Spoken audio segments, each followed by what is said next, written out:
The Hedgeless Horseman here. It's December the 18th, 2023. This video will be about a bunch of small different stuff. I think about it, investing a lot, and a lot about the mental errors we make, and always try to, I was gonna say use game theory. Because everything is theory in the end, but it will only be revealed over the long term. And I'm gonna get into that later. First of all, thanks to the sponsors. Let's dig in. So again, it's like all day I kind of think about investing and junior stocks, and just try to play around with future scenarios in my head, and why this work and why this doesn't work. And I'm thinking from a theory perspective, like, okay, how should you think in order to repeat, or let's say skew the odds in your favor, and how can you repeat this forever? Because everybody knows, like we talked about, I don't know how many times, buy low, sell high. But it's like, in theory it sounds so simple.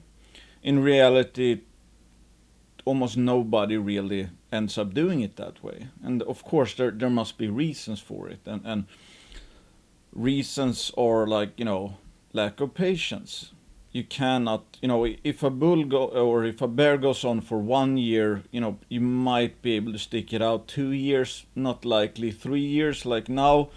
Then people all of a sudden think that, a sector is never going to turn around, even though it's 100% certainty. And the older a bear gets, the closer it is to its demise, and the closer we get to the bull by default.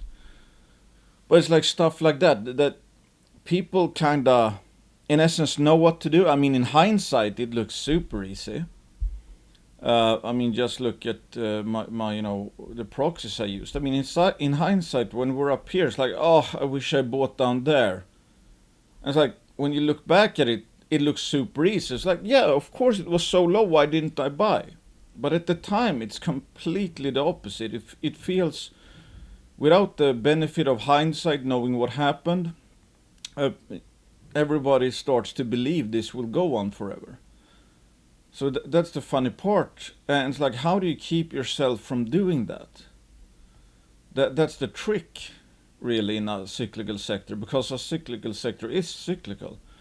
And I would like to go over some stuff that I think is people do themselves a disservice. And I see that, and you've probably seen that all the times. Like, there's a bunch of times, there's a lot of leaks, etc., in the Canadian sector. That goes for every market. Like, someone has information that other people don't, and yada yada yada. So I see this line sometimes that only insiders can make money. And there was even there's quite a famous guy in Sweden who basically argued the same. He is rich, but he's an author. He's smart. Well, he's a criminology professor and an author, and he also invests in the stock market and knows a bunch of the heavy hitters in Sweden, like financial guys. And he basically, at a public stage, kinda said that, the only real way to make money is with, if you know something that other people don't. But I do think that's A, wrong, B, disservice, because we should only focus on things we can control. And if you take it at face value, it's like, okay, if only insiders can make money, if that would be the case, does it hold water, if you know what I mean? Would you need to be an insider to have made money in trading sardine like Bear Creek? I don't think so. Was there any insider information that would suggest that the sector would turn here, then shoot up 500%, or here and turn up 2,000%? Was it company specific? No, it wasn't. How can you tell? Well, every junior that was still around went up a lot from here to here. And every junior that was still around went up from here to here. And also, if you even if you look at, I mean, take Great Bear for example, one of the recent success stories. That after the discovery hole, it went on to 10 and 20 bag. Was it only, let's say you had, you knew every news release beforehand. Would those be the only people that could make money on Great Bear? I don't think so. Someone who bought after the first discovery hole, bought in hindsight, didn't have that information, just read the news release. If he held for 2-3 years, he would make 10 to 20x. Even if he was asleep at the wheel, even if he was away on vacation, even if he was clinically brain dead.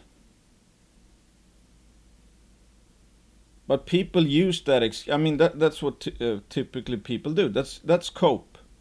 Only insiders can make money. Does it help? Absolutely, but it's still a short-term thing. I mean,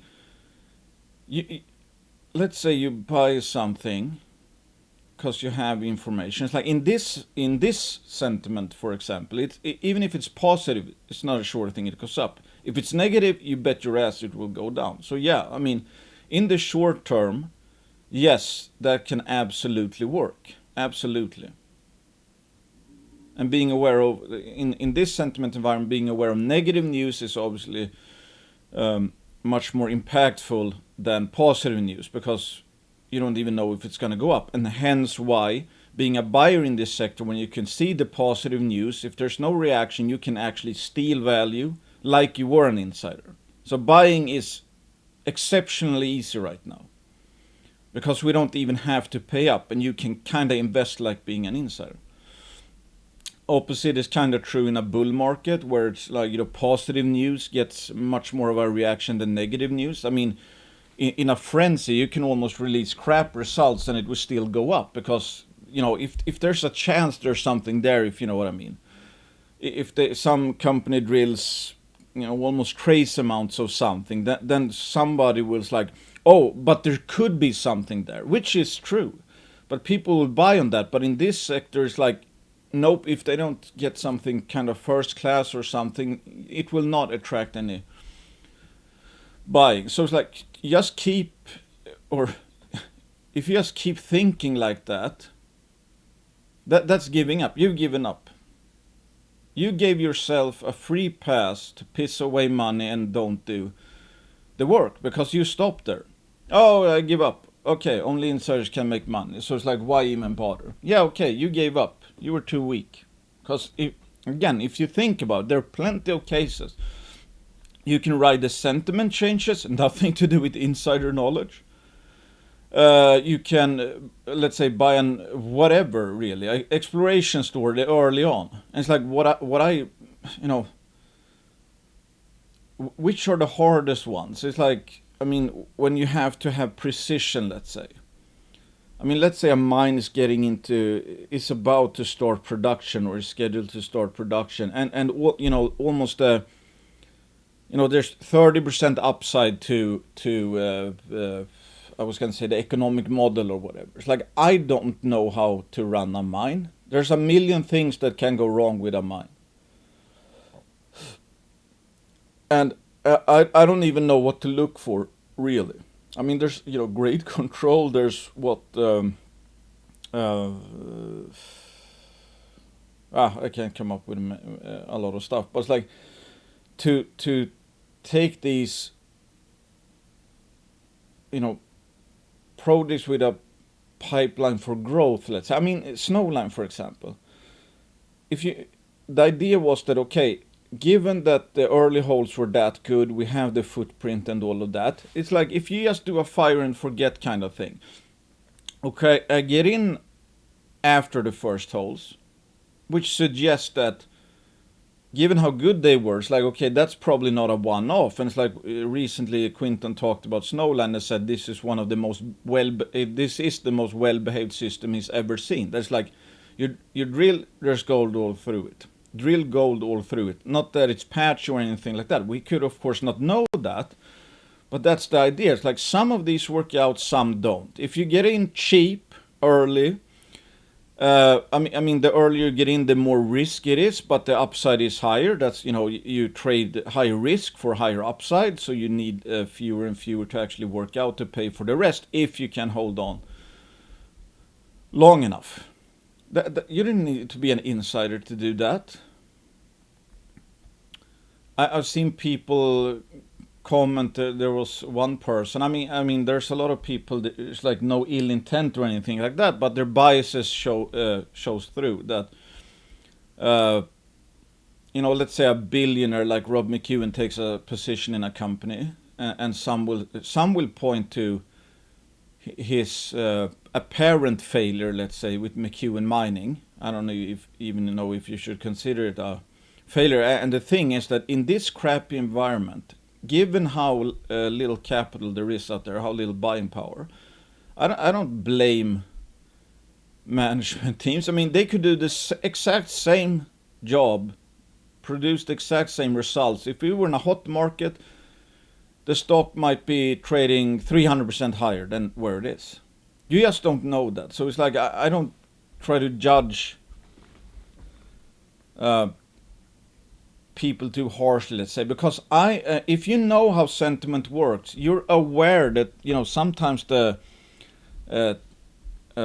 you have tailwinds, sometimes you have headwinds, and that's the crazy thing. Or I shouldn't say crazy thing, but again, that's like same news, but totally different results depending on the sentiment. And of course, that's not an insider thing either. And no, my point was that, some people like, oh, they were just lucky, or I see someone say that, oh, Rob McEwen bought, yeah, but it's such a small amount for him. It's like, me investing $3, like it's a a nothing burger.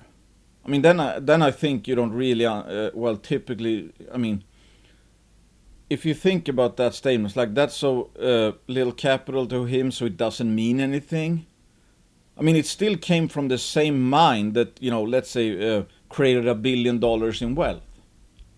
That person, I mean, it wouldn't have been worth his paperwork if he didn't think it was a good bet. Why do the headache? If it's so meaningless, it's like, if I invest $3 somewhere, it's like I don't even care, because even if it's there has to be substantial upside potential for that $3 to actually become something that you would care about. And again, it's like people act like you should have 100% hit rate or something. I think that just betrays the fact that people have no idea how a high risk, high reward sector works, or how investing works. That people are expected to, they think that you should have 100% hit rate, and as always, you should never have paper losses, especially not severe ones. That's just, I think that's what's it called, like limiting beliefs. Because any of these is like, oh, only insiders can make money. Oh, people who make money, they were just lucky. I mean, that's copium. And if you think so, you're going to start acting like that. Oh, it's only luck, so it doesn't matter. Only insiders can make money. And it's like, then I won't even try to find a way that works, because I've already given up in my head. And also, I mean, experts and consensus and all of that stuff. It's like I don't follow anything really. I don't typically read any analyst reports, except if it's for, well, I do read them, but I don't take cues from them typically.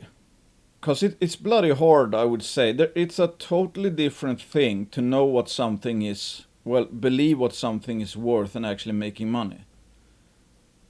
Why? Because again, it's like you can have stuff, unchanged fundamentals, and it could be kind of down 70% just based on sentiment. So I think it's actually more important to know how people work than actually know the exact value of something, for example. And it's like target prices and all that. The funny thing is, like, people don't believe target prices if they're way above where a junior is trading now, because it feels like, well, if it should be at 300% higher and it's down here, that's got to be wrong. But in a bullish market, if the target price is 50% higher, people will gladly buy that because they believe it, because they've seen it go higher and higher, and they're in a positive mood. They're thinking of, they're grasping for straws to get themselves to buy because they're thinking of how much they could potentially make. Now people think about the downside, which is kind of interesting, that people worry a lot more about the downside here than the downside up here. And again, that's the thing. It's like, on paper, investing should be easy in a cyclical sector, well, relatively easy.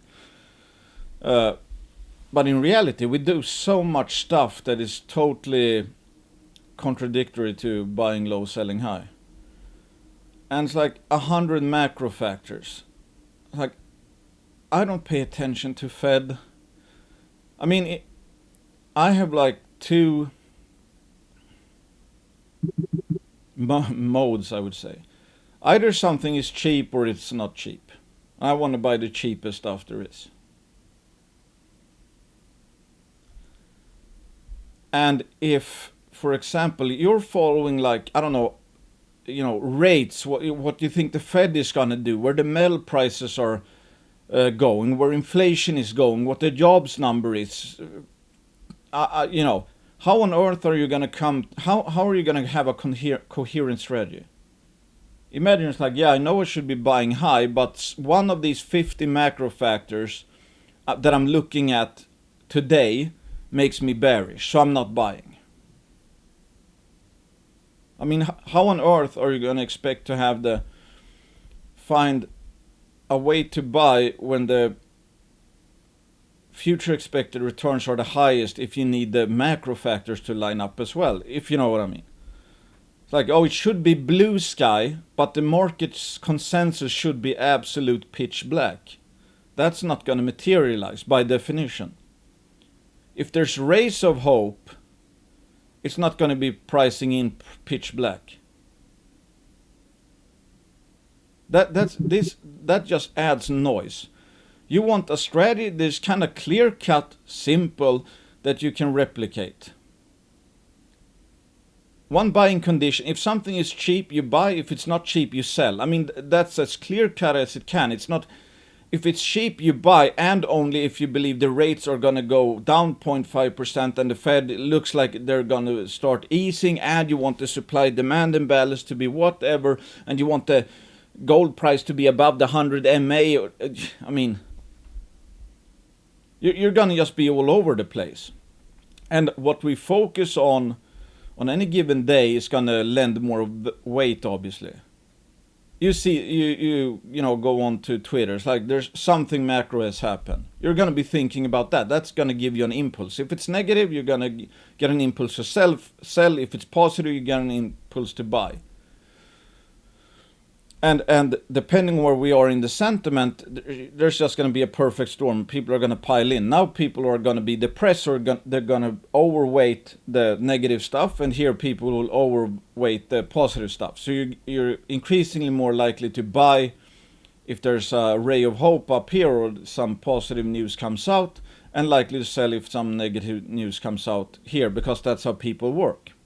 And when the herd starts talking, it's like, see 99 people out of 100 on Twitter talk about some negative stuff for mining or gold or whatever down here. When you're already in a depressed mood, of course you're going to be more likely to sell, even though it's like, hey, it's beyond priced in, you should be buying, because nobody should be stupid enough to sell this cheap. And someone asked me about foreign exchange rates, like, how do you think about the CAD and the USD and all of that? And it goes back to my keeping it simple. If I see something that I think is dirt cheap, and I don't buy it because I have a hunch that the CAD or the USD is going some way. That's only a hunch. I mean, I can't come up with a lot of more difficult task than to try to guess where the foreign exchange markets are going to go. And besides, if my case is that, hey, I think this junior whatever is so cheap that, yes, as always, theoretical downside is capped at 100%, but the upside is unlimited. and the numbers, the blue sky numbers, the reward side just goes up the cheaper it goes. Like why should I care if I have a I have a feeling that USD or CAD is gonna go move 5% in one way or the other. Even if it's right, it might be absolutely meaningless. I mean, let's say they make a discovery. I mean, when Snowline and like recently Hercules Silver has been rocking, it's like nobody cares about foreign exchange rates. Nobody sitting there is like, no, I don't know. I think the CAD is gonna get 1% more expensive or something like that. I mean, the reward sides and all of that. I mean, they far eclipse. I mean, I'm after the low-hanging fruit, the layups. And I don't care about the noise and stuff I can't control. I can't predict the foreign exchange market. And do you need to? I've never done it. I've never tried. I never included. It's like if you have cash, your I wasn't gonna say dry powder, but it's like your savings. Does it make sense to spread that around amongst currencies? Sure, it does. But in a high risk, high reward sector, I mean, that's just pretty much noise. So if you let noise dictate, again, it's like, let's say you were down here and you, I mean, travel back in time, you're down here, you can buy juniors at, I don't know, multi-year lows. It's like cheapest they've been in how many years. So it's like, it's like just looking at valuations, this is the cheapest place you could have bought this sector in years. But you have a hunch that foreign exchange might be whatever, obviously skewed to the downside if you're not buying. I mean, that's just shooting yourself in the foot, obviously. And I see narratives like I've seen recently someone commented on YouTube that we're in a different environment now. That's like, well, back here rates were low and back here rates are much higher, so you can't it's not just buy the dip kind of thing. I mean, my point to that is like there was always a narrative, obviously. Here it was that the world financial system was gonna implode. Here it was that metal prices were down and would stay down forever and every miner would go bankrupt.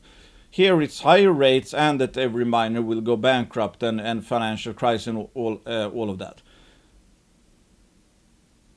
I mean, that's what makes the markets fun in a sense, because if we had the same setup here as there, the narrative was exactly the same, we probably wouldn't have gone this low because people would have the memory of like, well, I remember when the narrative was like this and it was so cheap. You made a lot of money.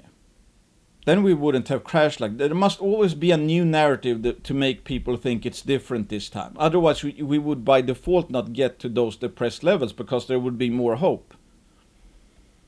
And I think, I mean, the way I see it, I don't care why it's cheap. I only know that it never ever stays cheap. There's 100% certainty there will be a bull. Regardless of what the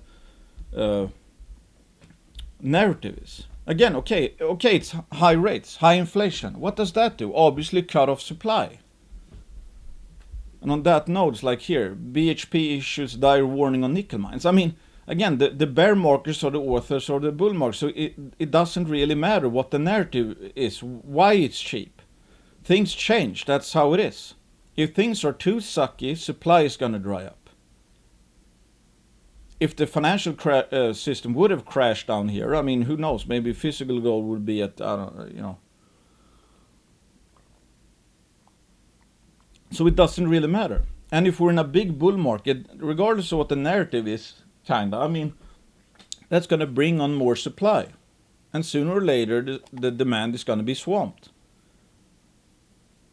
That's just how it is. So you don't really need to know about that. So that's also one thing I think people do themselves a disservice, that every single bottom, the reason for why they're so low, the consensus narrative is different. by default, because you have to fool people again, and you can play the same trick every time.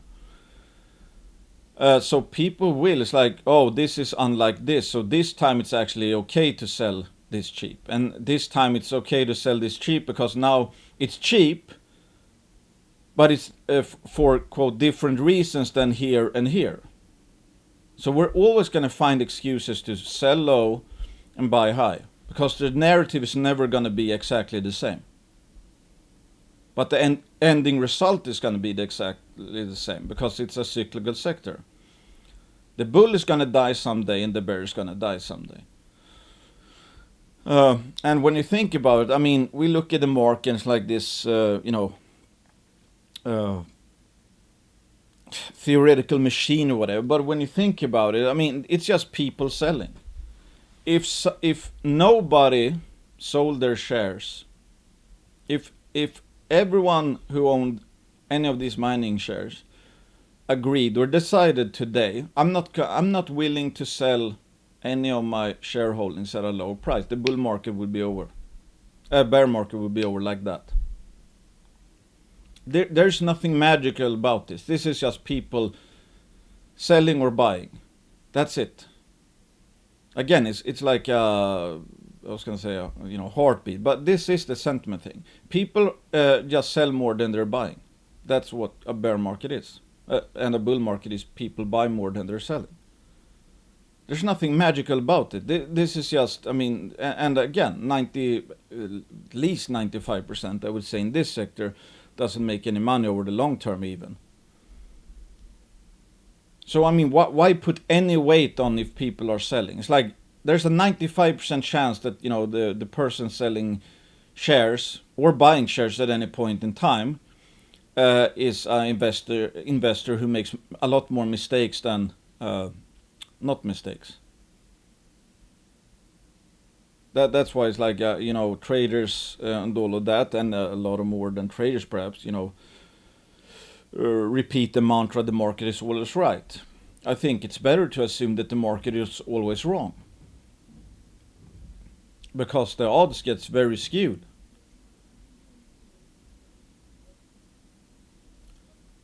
Down here I might need to be I might need to be right on 1 in every 10 stocks or something like that. Up here I would need to be right on, I don't know, 8 out of 10. I mean, the odds just get so skewed. So if I think the market is wrong here, I mean, when the reward side just goes exponential, it's like you're probably off better just assuming the market is wrong and placing your bets. Because if the market is wrong, you're going to make a lot more money than if it was wrong up here.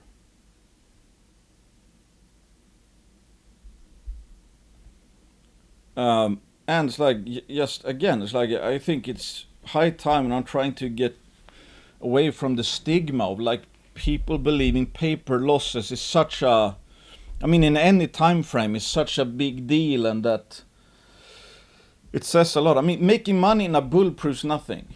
I bet you almost everyone, typically people enter around here, I bet everyone started out making money, or a lot of people started out making money. Because a lot of people started buying here, I think. So they got their fair share of, well, fair share.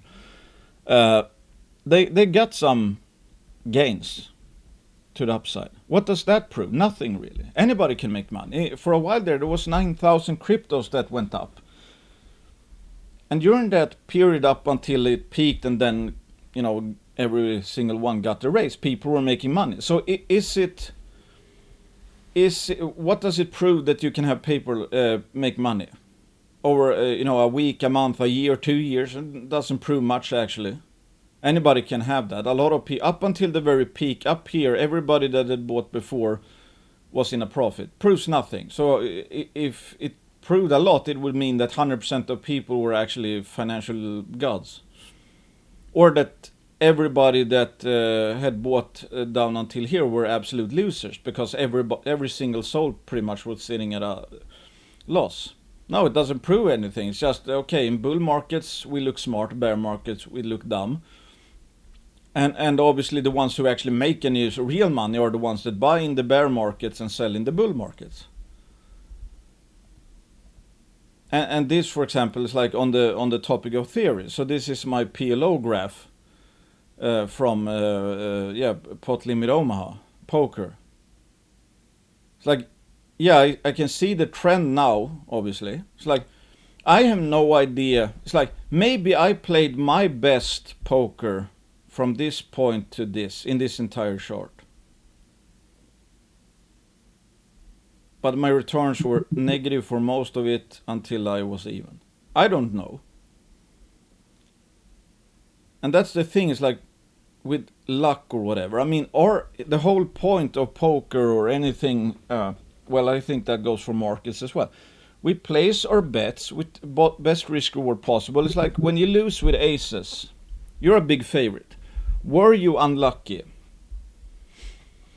One could say yes, because you were an overall favorite. Let's say you had an 85% win chance. One could say that. But in the long term, you should lose 15%. But as long as we're favorite, we expect to win. And we expect that every single time. But it's over the long... Maybe it's like... Maybe over this period, let's say I lost with aces 50% of the time. Should have won 85%. But up here, after, I don't know, 450,000 hands of poker, maybe my win rate with aces was like 85%.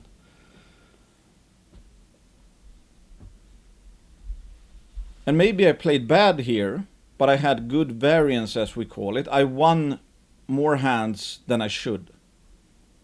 And all of a sudden or maybe here, maybe this was a hot streak. Maybe I didn't play any better than I played over this period, but I was on a hot streak. But it all comes down to theory. Because the results, I mean, again, you can make what you think is a good bet. That doesn't mean it will go well. If you think an expiration I mean, Snowline, were there any guarantees that Valley would turn into what it has turned into? No. We made a bet, and in our reality now as we know it, it worked out. But the theory was, I think, sound. We saw the footprint, we didn't pay too much for the blue sky success. I mean, the blue sky wasn't priced in. We had very early results, which is a good indicator, probabilistic indicator of that this might be a good system. That was the theory behind it. But we might make the same bet, exactly the same setup, let's say, in 10 Snowline type discoveries, and maybe 3 works out. But every single one of them was, a bet with sound theory behind it. Why over the long term, if we place the same bet, in the long run, we're going to make money on them, even though we should not make money on every single one of them. That's why it's like investing, for example. I mean, after 10 years, you can kind of figure out if you made good or bad investments. In the short term, if I make money on a stock, do you know for sure that was a good buy? No, you only saw you profited from it. Is every single stock that goes down a bad, was that a bad buy? No, you just lost money on it. It's just after we've done enough bets, we can kind of start to see if we probably have a sound investing theory. So that's the hard part. It's like we have to put the theory before practice, and we won't really know if the theory is if our investing theory is good, except for after we made a bunch of the decisions and a long time has passed. That's why it's like we have to think from the end today and make the best possible decisions we can. And in between, we're gonna have chaotic. It's like the same stock with the same news might be up 50% or down 50% depending on what the sentiment levels are. But in this case, I mean, if we just go to the sentiment things, like the obvious layup from a sentiment perspective is that, hey, this sector is very cheap. One day it's going to go up a lot. That's a pretty easy bet. We know the win conditions. We know why should go up. And then it's like, okay, should we put a time limit on it? If it hasn't gone up in the next 2 months, do we sell? Is that a good strategy? I would say obviously not. Because the cheaper it gets, the more it goes up later, and we get closer and closer to the up. So that's not a sound strategy. If you bought a cheap sector and it got cheaper, and your decision is, well, if it gets cheaper, I should just buy more because there's 100% chance it's going to turn around one day, and I'm gonna make more, and the lower my average is, the more I'm gonna make, and it's obviously easier to lower your average the more you're already down. So I mean, a bear market is both the poison and the medicine, if you know what I mean. Down here, we've taken the max amount of poison, but the remedy is the strongest, because that's from this lowest point is where you make, most from the bull. So they're together. So again, like I've talked about a lot recently, it's not the bear per se that's the problem. It's what we do and how we think, how our investing strategy is, how our theory is. That's why it's like, people say, well, you've been bullish for 2 years now. Well, I've been bullish since here, actually. I've been bullish since I started, because I only want to buy juniors stock picking that I think is cheap. When is it time to sell a cheap hand? When is it time to sell aces? Never. But that doesn't mean you're going to win on aces every time. You don't know when you're going to have a hot streak or a bad streak or whatever. It's just that we know it's inevitable that the sentiment is going to turn around, and that's not even company specific. You don't need insider knowledge to know that a cyclical sector is forever cyclical.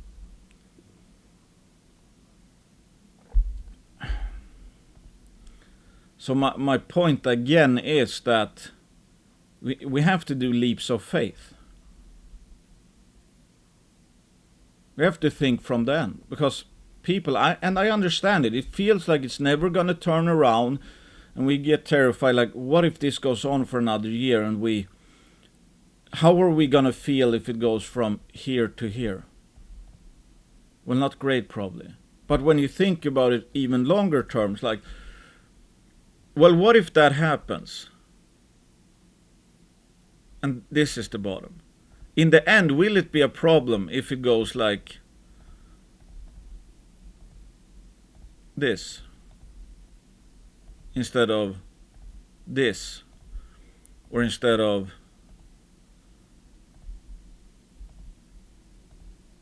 like that, or instead of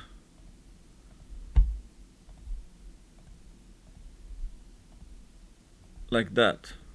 No, it doesn't really matter in them.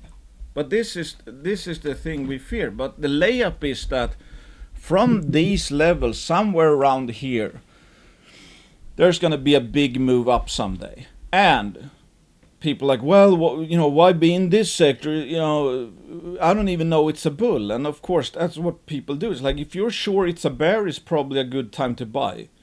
But people also have this idea that you should only buy in a bull. It's like, and I've talked about this endlessly. When do we know it's a bull? Did we know it was a bull here?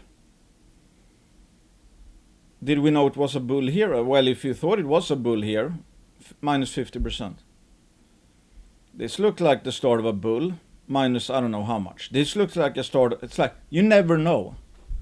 And when you really, really know, it's very much time to sell.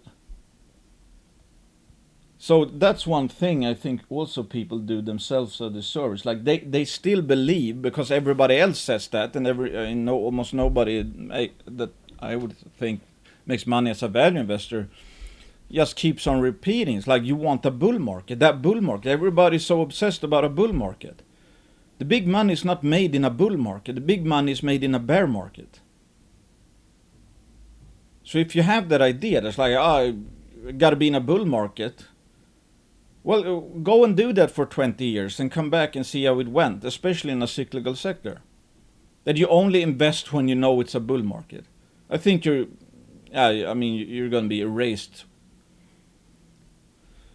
So theory comes first. It's like, think about, again, scenarios. People play one dimension. I mean, we're playing 3-dimensional chess. It's like, I mean, I started out with that, and I think that's thanks to poker. It's like, let's say I started, when did I start investing? I think here. And now, of course, it looks very cheap and all that. It's like, oh, well, of course, you bought here. It was so easy. It was like, I was down 54% in the first 4 months. That's in a sense worse than being down 54% from here to here. Because this came in just after 4 months. I mean, imagine if you compounded minus 54% every 4 months. Instead of 54% every 3 years. I mean, this was a much more rapid racking up of paper losses. But I just knew that's like, okay, it's just getting cheaper. That's all there is. It's just getting cheaper. So if I started buying because it's cheap and it got cheaper, what should I do? I mean, it's blatantly obvious. If something is even cheaper than when you thought it was cheap, it just by definition makes it a better buy. So I just kept on buying. Sooner or later, the whole portfolio went up a lot. And I did the same every single downturn since then. This just happens to be the worst since this period. That's the only difference. It's just worse and longer, meaning it's even cheaper, probably. And again, okay, expectations.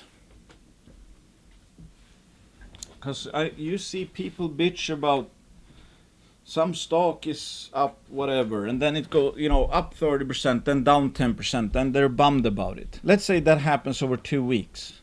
Let's say up 30%, down 15%, whatever. Let's say you're up 8% in a month. Let's just put it like that. People will see that as a defeat. This is the broader stock market, but like 10-year, 30-year, and 50-year average stock market returns.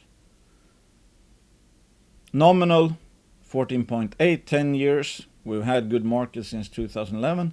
30-year 9.9, 50-year 9.4 per year. So if we round it to take the 10%, the average market over the long term, based on the 30-year average, over 10 years you're expected to be up 170%. 10 years for 170%. In this sector, people see it as a failure if they're not up 170% in 6 months. That's how we pick our stocks typically. My goal is 50% per year. 50% per year.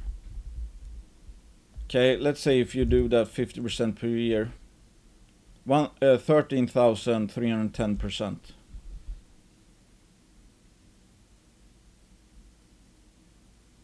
What people actually expect, or how they think this market operates, like at least 200% per year. Well, yeah, you can see. I mean, it's just ridiculous. Our expectations, what people demand of the market, it's like what they actually think is plausible to attain. Typically, it's just incredible. I mean, it's like some of these, or I should put it like this. I mean,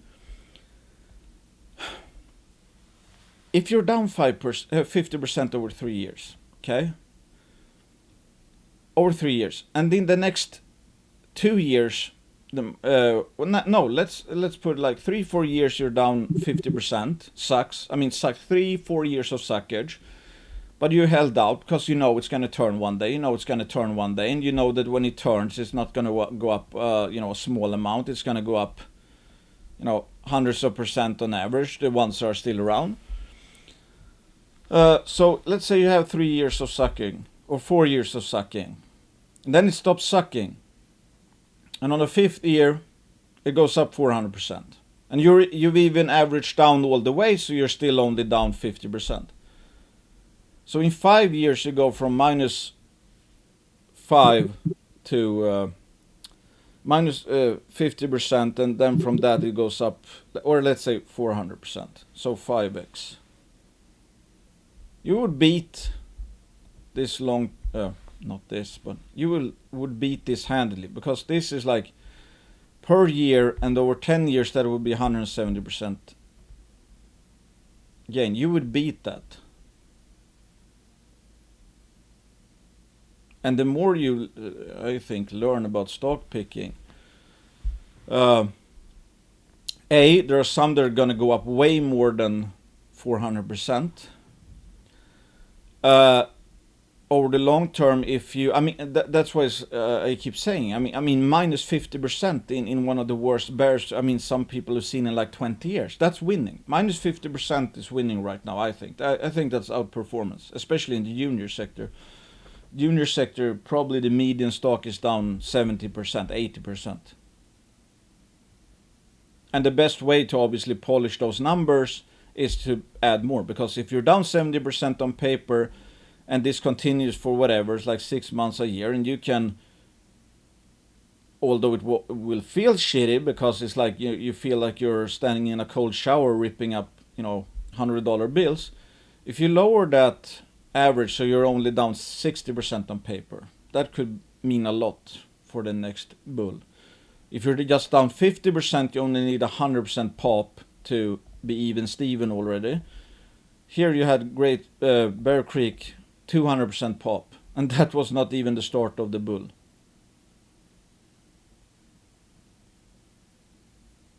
So if you're down 67%, this move alone here, which was done in, it's like a month, 1.5 month, you'd already be even Steven. I know it's hard to believe if you have not seen a rally in this market, and that's, I think, what people typically do. They never stay or live long enough to see the bull. They only see, they get in when one side of the coin is already spent, leave here, don't get in here, and they just find another sector that's in an obvious bull and they can buy.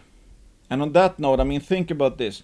Stocks, what do we know? The downside is capped at 100%, assuming no leverage. You can't lose more than what you put into us in a stock. The upside is theoretically unlimited. We see some absolute crazy numbers sometimes. Well, not only sometime, I mean, it happens relatively regularly. Okay, so we know that. Downside is capped. It's the upside that changes. Downside is capped, upside is change. If we flip this chart around, this is what it looks like. If somebody came to you, let's say, it's a cyclical sector as well. Somebody says, oh, it's a cyclical sector, by the way. Or the most cyclical sector. If somebody said, do you want to buy this up here? Looking at the history, how this stock, which is in a cyclical sector, works. And they said, by the way, the upside is capped at 100%. You can never make more than 100%. Blue sky or blue sky scenarios is you double your money. But you were leveraged to the downside. So the downside was unlimited. And you looked at how this security behaves. Would you take that bet? Would you buy a lot or anything at all? If you know this is a cyclical sector, the max you can make is 100%.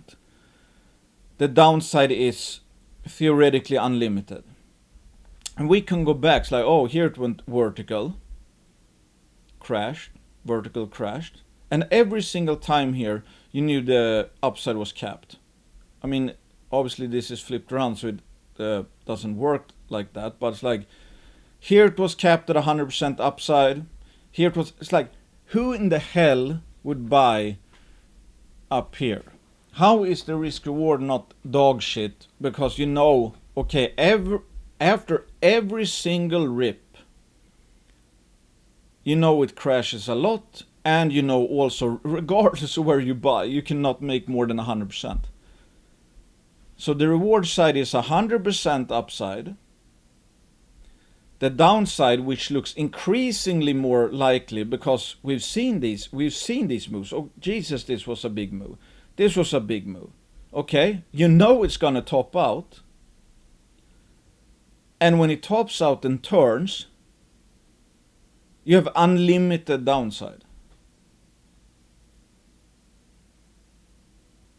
Basically what I'm saying is, like, if we assume these were the rules here, your return was capped at 100%, your downside limited.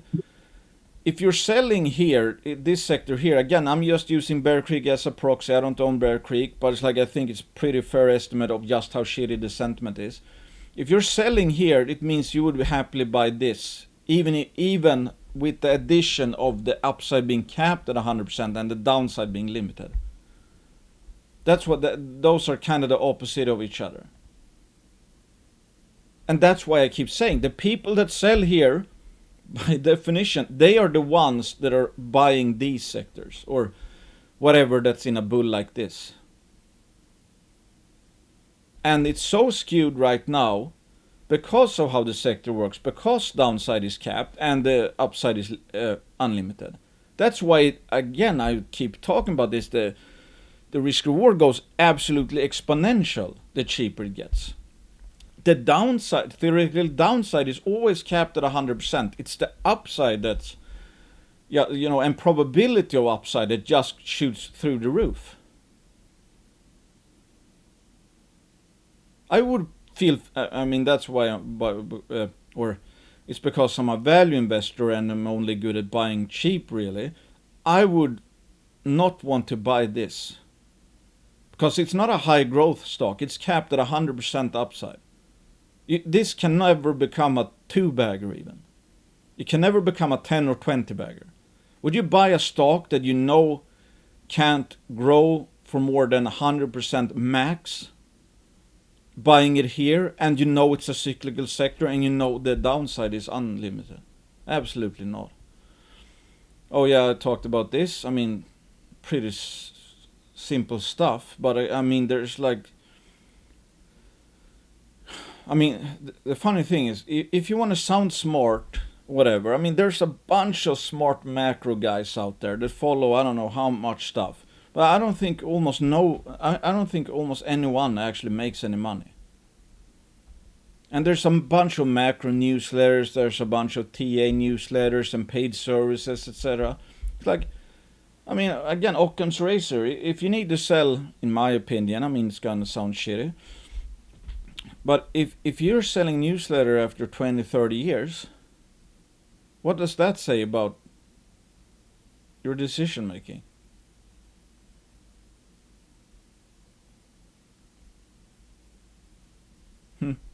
Something to think about. And just a short on Eloro. So they released results today. This is this is the headline hold, really good. That's 339 over 10 ounces, AG equivalent over 60, almost 63 meters. That's an outstanding hole. And I think it was done where, within where the pit would be. So they would probably open pit this stuff. That's obviously worth a lot. And that was my thesis. And I've talked about this. Like, there's no way in my mind that the Iska you saw in the latest, the first maiden, mostly inferred resource estimate is the true picture of Eloro. It's basically they need to drill more because, as Quinton explained, the holes were so far apart that the model assumed most of the stuff would be barren between the holes. And I don't think that's the case, and that's what this is showing. And here Jacob says, I wonder why the stock is down 50% if it's so amazing. And you see stuff like that. Go and look at a Great Bear chart, for example. I'm not saying Elor is Great Bear or Elor is Snowline. But this is probably... Snowline has the best gold discovery that's been made in what feels like forever. That stock went down 50% during the discovery phase. Here's a 35% decline. Here's like a 40, well, let's put it like 40% decline. And this is one of the absolute success stories. Think about that. That's why I keep saying, it's like, stop obsessing about these paper losses. Heck, I mean, again, I thought, and I think most people would agree with me, if I start buying this sector here, I thought that, I mean, that looks incredibly cheap in hindsight, doesn't it? I mean, even if you, yes, we're even lower now in Bear Creek, but it's like, or let's say you start buying here. Most people would say, geez, I mean, you bought really low, right? Started buying really low. But the last one here was still minus 54% before it turned.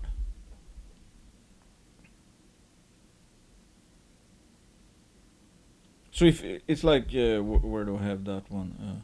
Here. I mean, this is coming from Munger, and we're talking Berkshire. We're talking a highly diversified conglomerate. It's not high risk, high reward. They have one of the, Coca-Cola and stuff like that. I've had my Berkshire stock decline by 50% 3 times. It doesn't bother me that much.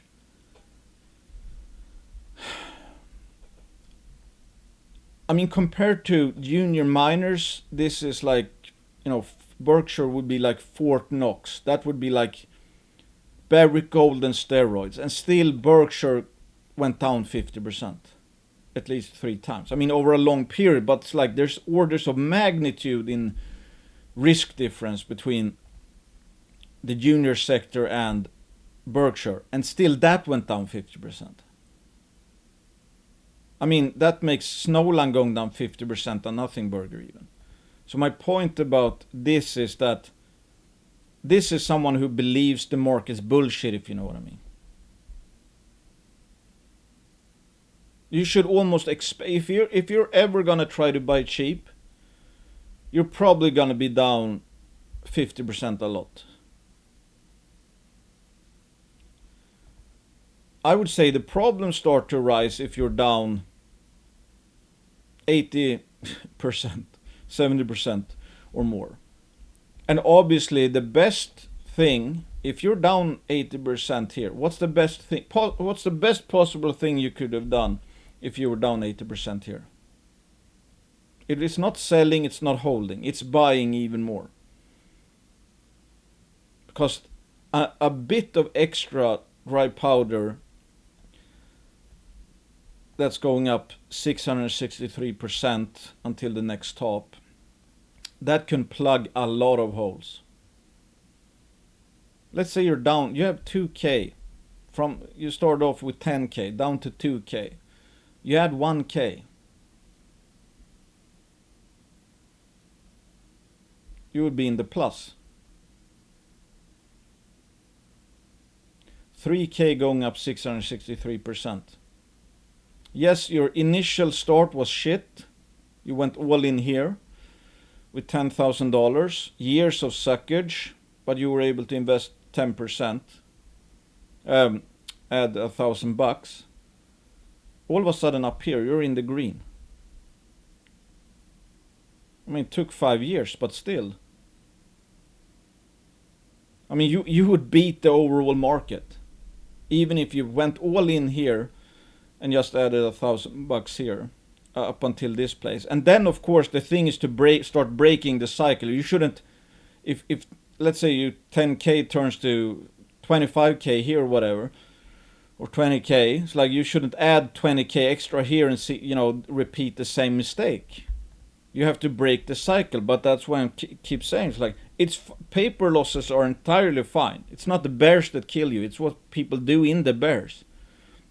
If you went all in here and gone down here, yeah, it sucks. That's the thing. But it's like, hey, that probably happens to almost everyone that start off in any market. I mean, when do people start getting into stocks? When everybody's making money. So it's like perfectly natural, I would say, or it's very human to start buying anything, any sector, any security when it's cheap. It's just that people, 95% don't figure this out or break the cycle.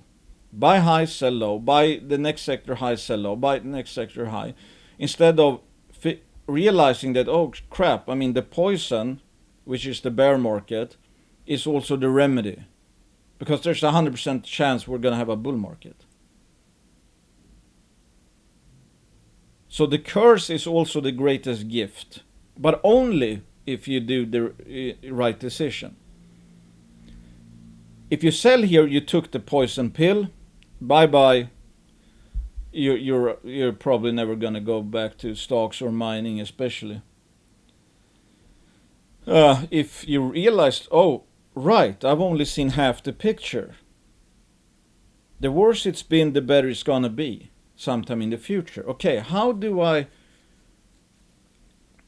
best navigate after big paper losses in a cyclical sector? Well, it's the worst cyclical sector that's going to provide the best future returns. And we looked at uranium last video. We looked at lithium, for example, last video. They all crashed like 90 to 95%. Then they went up. Some stocks went up, I think, like 5,000 or 10,000%. It took years, but again, and when is your dry powder? When is it easiest to average down? When it's the cheapest? When are the returns highest, future returns highest? When it's the cheapest.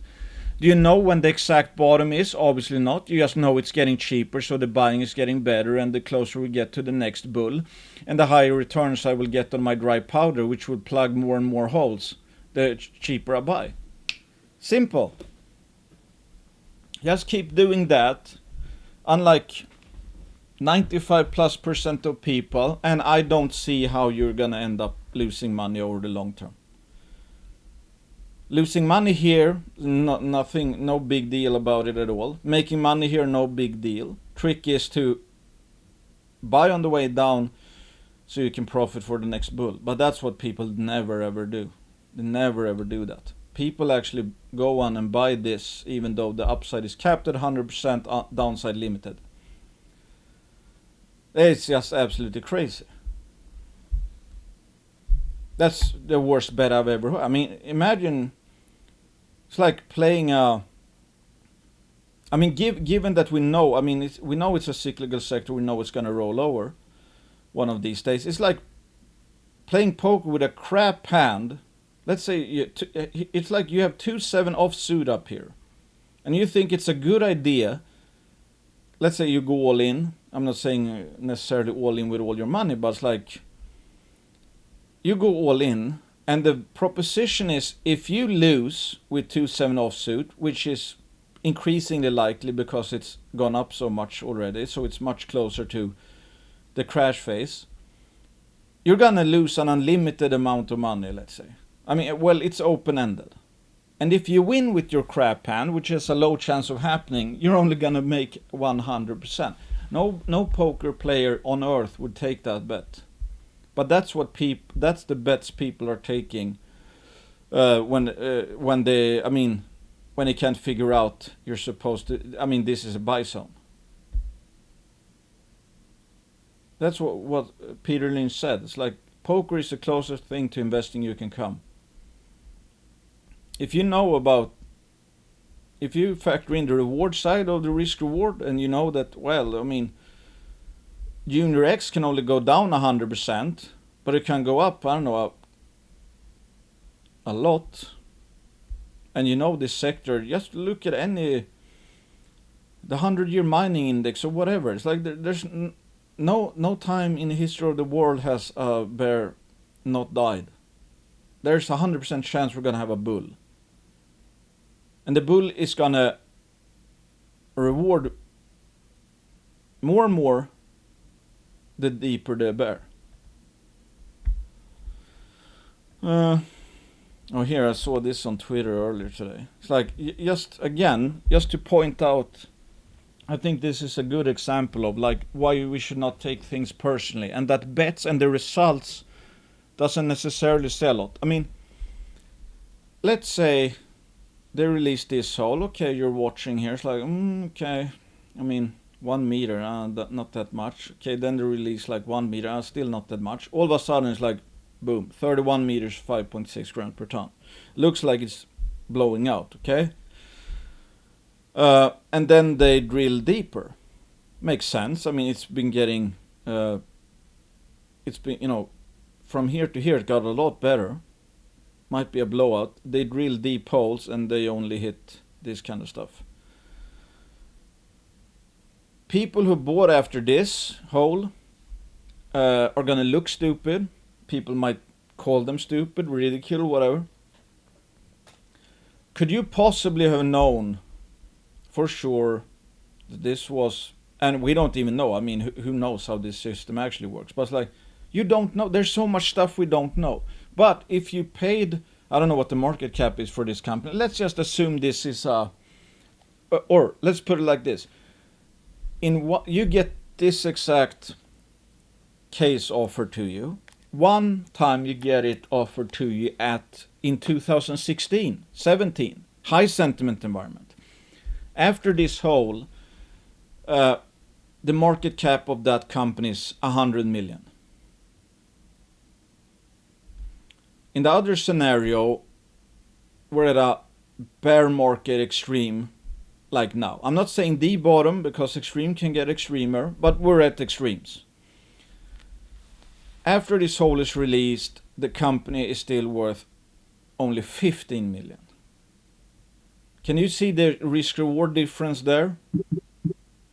And we say the blue sky is, both have the same blue sky, but it's like blue sky is that if things go really well, this might be 3 million ounces of whatever gram per ton, and we think the blue skies is $1 billion.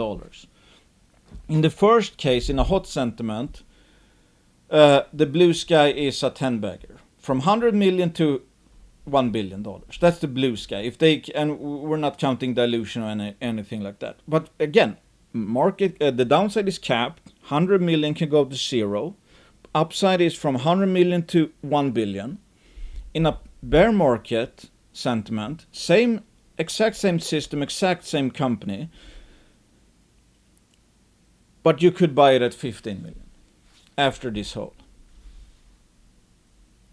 In both cases, they drilled below, and we assume that everything, we assume this is the end of it, that this was just a lucky pod. It's not like they shift the drills around or drill in a different orientation or drill, infill wherever, and this actually turns out to be a success. We just make it simple here. Let's say the result is the same. First day after the news release, when people figure out, okay, this was probably just a one-off, minus 50%. Again, regardless, because that's how the market works, it's relative. Doesn't matter if it started. It might be cheap already at 15 million even after these poor hits. Still, it's going to go down. And up here, in a hot sentiment environment where it's easier to, I mean, the funny thing is that it might, well, probably it's going to go down as much or more. But it's possible that it's like, because the sentiment in the sector is so good, people will not see the negative news as such a big deal. But my point is, if you put those in bet terms, it's like the reward side in the high sentiment environment, when we're up here, when sentiment is up here and you're investing in these exploration stories, the reward side is going from 100 million to 1 billion. Same exact story, same news, all of that. But after the good hole, you were able to buy it down here. The reward side, instead of, this is going to look crazy, but let's say reward side of blue sky here, 900 to 900% plus, 100 million to 1 billion. That's an upside blue sky scenario of 900% on the reward side, and from, let's take it down here, to turn into the same, that's 12,541%. Think about how much more you can be wrong about blue sky scenarios if you're investing in a bear market sentiment versus bull market. Here you need 1 in 10 to be right to stay even. Here you need much less than 1 in 10 and you still make money. So if we're playing with 2-7 offsuits up at the highs, I mean, we're playing aces down here with unlimited upside and limited downside. Whereas if we're talking the opposite of like being a bear here, we think it's great to go, all in with 7 offsuit where the upside is capped at 100% and the downside is unlimited. And I saw this the other day, I think, or a few days ago maybe. This morning I'm DMing 3 traders that have gone broke in the past few weeks. I've been there, I know every feeling that goes into it. You're not alone, any of you. Being a long-term profitable trader is not a straight line. I made millions by 35, by 43, 44. I was driving an Uber 7 days a week. So he made millions by 35, was able to lose it all by 43, 44, and was driving an Uber 7 days a week to feed his wife and 5 kids. That's why I don't like trading, especially margin, whatever. It's just unreal. It's like, I never leverage anything. I mean, I would say that I'm taking less risk being all in juniors than most traders do.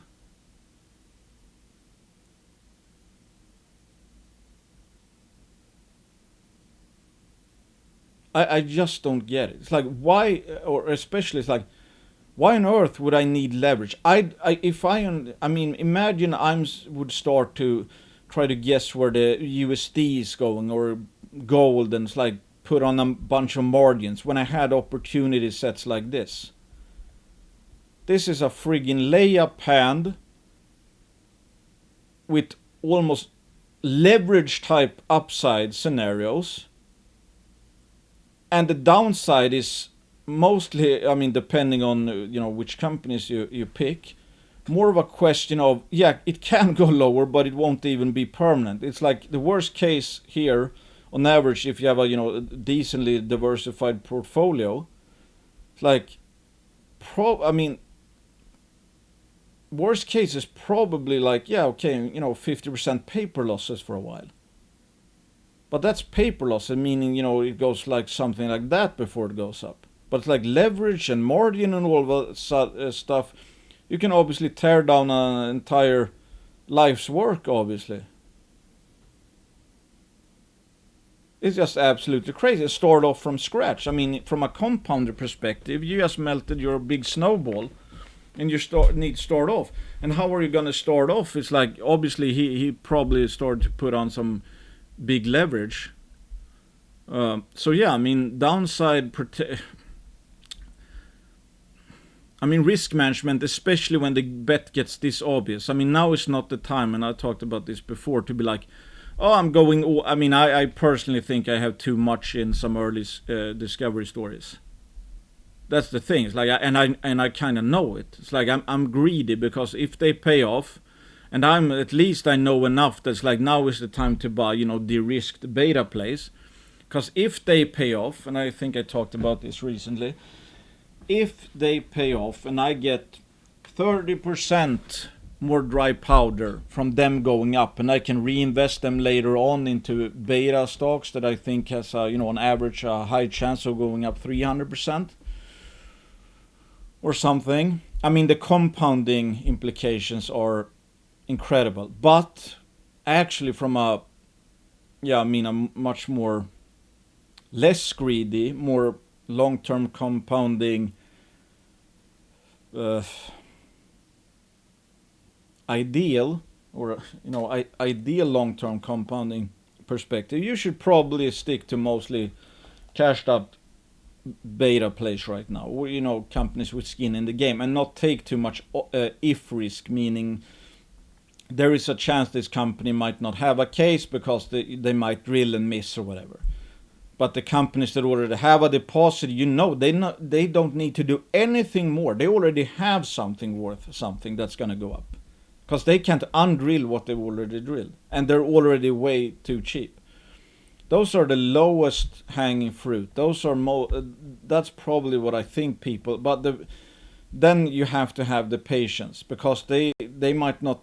Again, it's like discovery stories. They're exciting. They can go up a lot, etc. But most of them don't find anything. So I think an early stage discovery story needs to be incredibly good right now.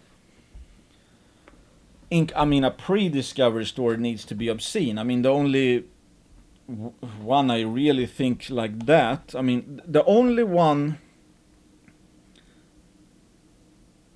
I shouldn't say only one, but it's like the Condor, for example. Can't even speak. Condor, for example. I think that's remarkable in a sense. I probably have too much of that anyway. Because again, that's what my gamble is. If what I think could be there at Condor is there, if it's as good as it could be, and we find that out in the not too distant future, we could have a news release and we like, oh, this is worth 500 million to $1 billion, and maybe Condor goes on an absolute tear. Say you get, I don't know, just throwing numbers out there, maybe you average 300%. I have no idea.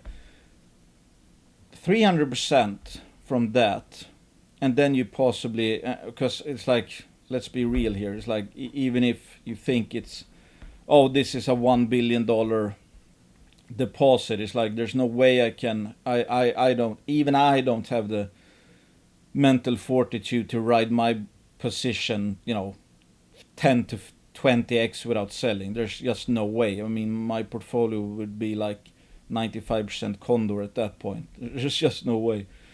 But I would be happy. It's like, let's say 300% on average. And you get that into some of these that are later going to go up 300%, and more a matter of when, not if. Boom.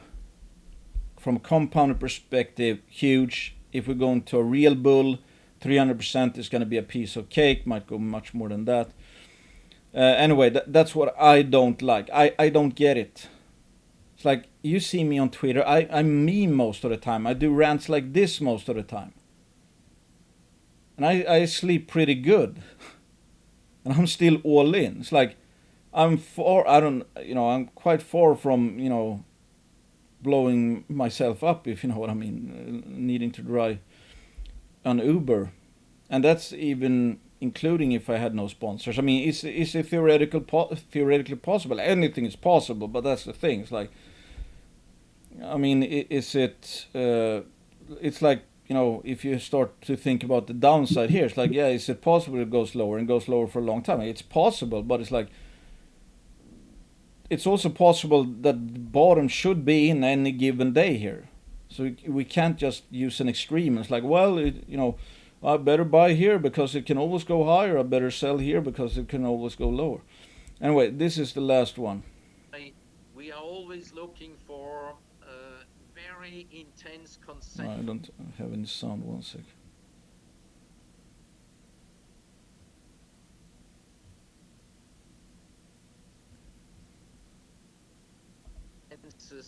Opinions.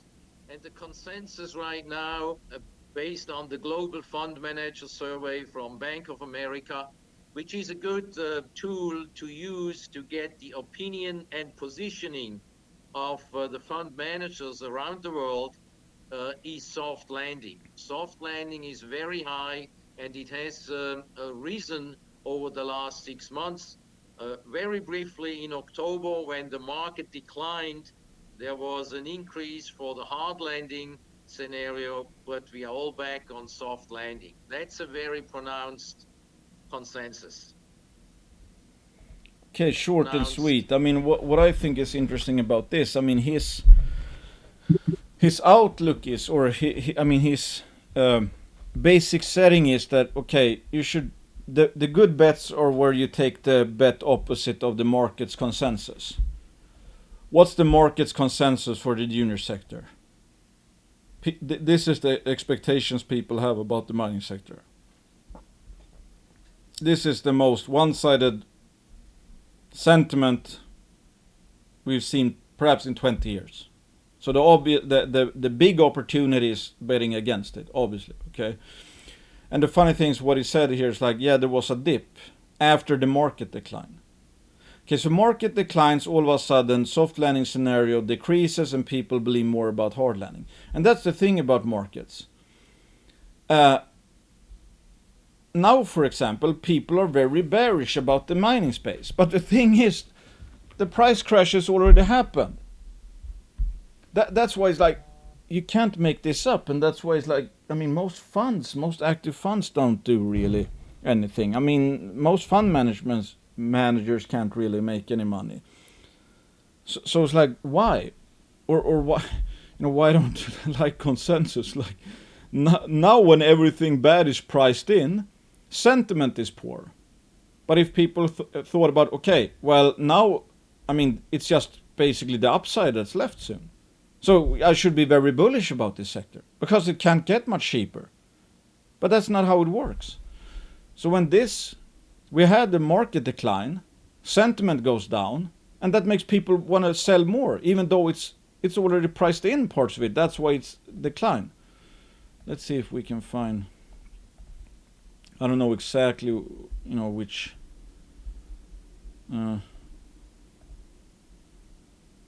wait, when was that? October 23. Okay, I guess it was here then. So okay, here people are, bullish, think a soft landing is coming.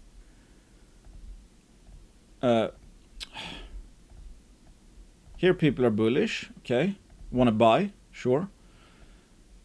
Market declines. Here people get more bearish. And this is what we got after. So I mean, the poison has already, I mean, I'm not saying a lot of the poison has happened, but this is just a micro example of how people and everyone works, including hedge fund managers and all that. Recency bias, recent past bad, prices are cheaper, and people are more bearish.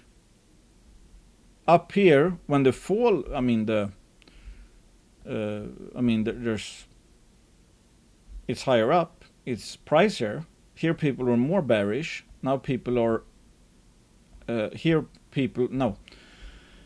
people were more bullish here than here.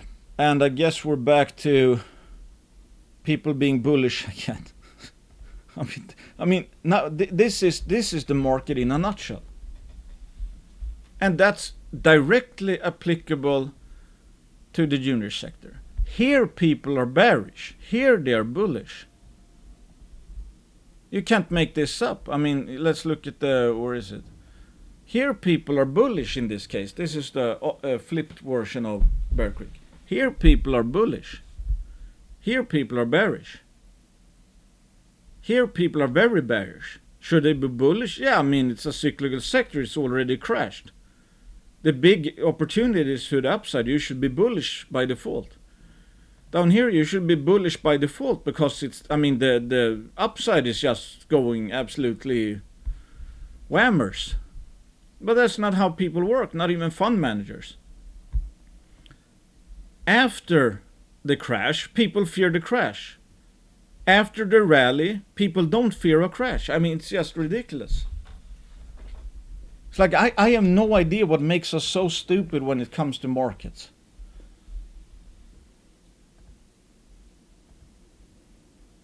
And I like this one actually. Like, how people work as well. It's like, what are, I guess that should be why. Why aren't uranium equities moving up? up 100% off the lows this year. Why do you see that all the time? Because nobody actually buys low.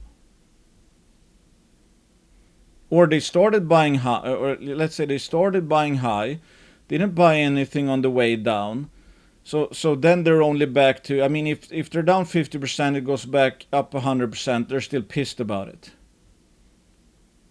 If they, let's say, bought more buying low, they would probably be up. I know people, not going to mention names, who give up on uranium just before the latest rip here. Typical investor behavior. They're bullish when sentiment is good, prices decline, there's more to the upside. They get bearish because they haven't seen the upside yet. They sell out because they think they're never going to be upside. That's around when the market bottoms, because all the people who are willing and able to sell low, they've sell so low, so there's no more shares being sold, and then it goes to the upside, yada yada. Yeah, anyway, this was a long rant. I think I covered a lot of stuff in this video at least. But it's like I feels like I have to keep making these videos all the time, but I hope something is starting to set in. It's like, let's not make things more complicated than it is. I mean, the sector is nothing, or the market is nothing to be feared. I mean, we should take advantage of it. I mean, the market has made a terrible mistake bringing juniors this low. We shouldn't get opportunities like this. And again, people who say, market is efficient. Market is always right. What on earth looks efficient or right about swings like this? The market is a joke. Mr. Market is a complete joke. If you start believing Mr. Market is bullshit, you're never gonna make any money. If you know that, hey, Mr. Market is predictable, dumb, and does the exact same thing all over again through history of time, since the dawn of markets. Oh, let me guess, this is gonna go higher one day, and a lot. I mean, if you're gonna be surprised the day we make money from these levels, I mean, then you don't really, I mean, we should not be surprised at all. It's like what Mike Tyson's coach told him when he won his, first match, and he was celebrating like crazy. And he's like, why are you celebrating? This is what you trained for. It's like, why are you surprised you won? Because you had all the preparations for winning.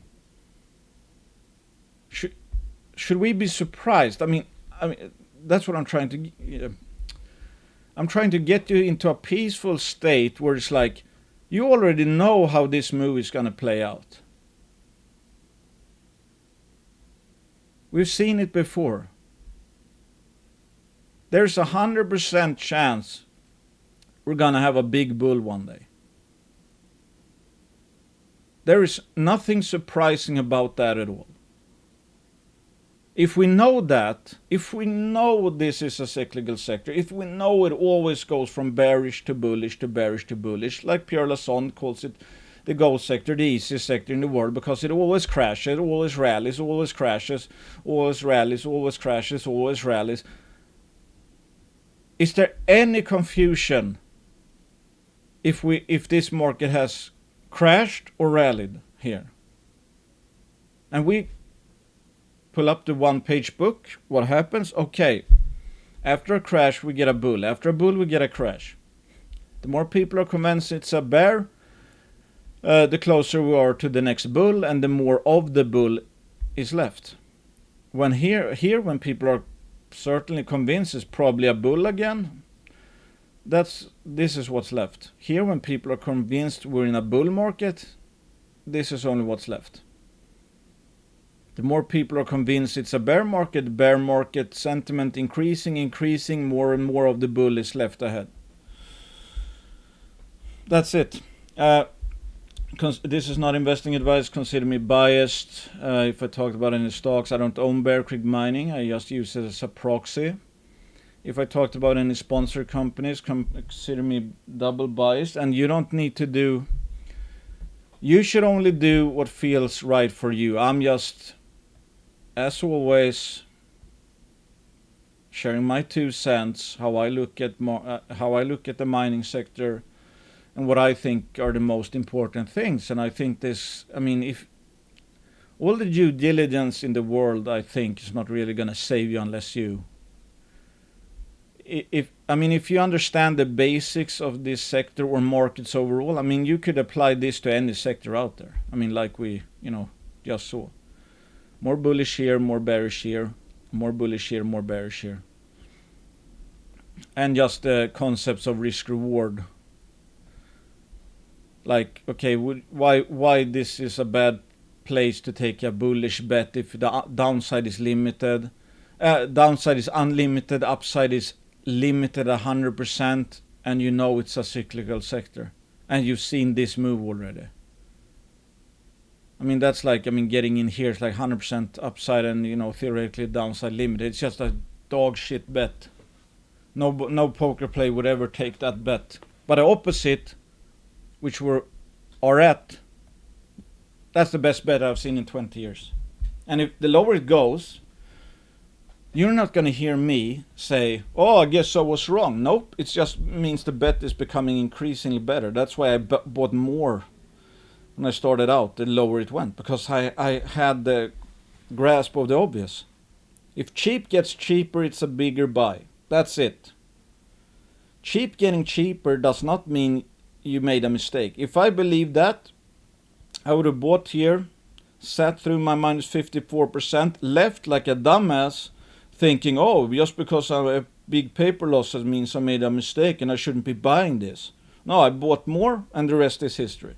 I don't see humans changing. I see them as getting more and more predictable. I think this rhymes exactly. I mean, I've never seen, like someone said, who's been in this sector or in financial markets 20 years, never seen it this crazy in 20 years. It rhymes perfectly. I mean, just look at the headlines out there. We have 100 genders, 10,000 cryptos. I mean, the list is long. I would say, as long as I've lived, I mean, I've never seen the public crazier than now. It makes perfect sense why the market should provide the craziest opportunities as well. It's humans, it's human nature. And the softer we get, the dumber we get, the more we need instant gratifications, the less patience we have. There's going to be just more and more and more momentum traders. And the farther we get from value, meaning, just look at the fiat system. Value is like an afterthought. Makes absolute sense why value and price can be so dislocated. But obviously, like, gravity, it's gonna, the beach ball, or that's not the gravity, but you know what I'm saying. It's like, reality is gonna set in one of these days, and it won't be a pleasant ride for the people who bet against gravity. Thanks for listening. Bye.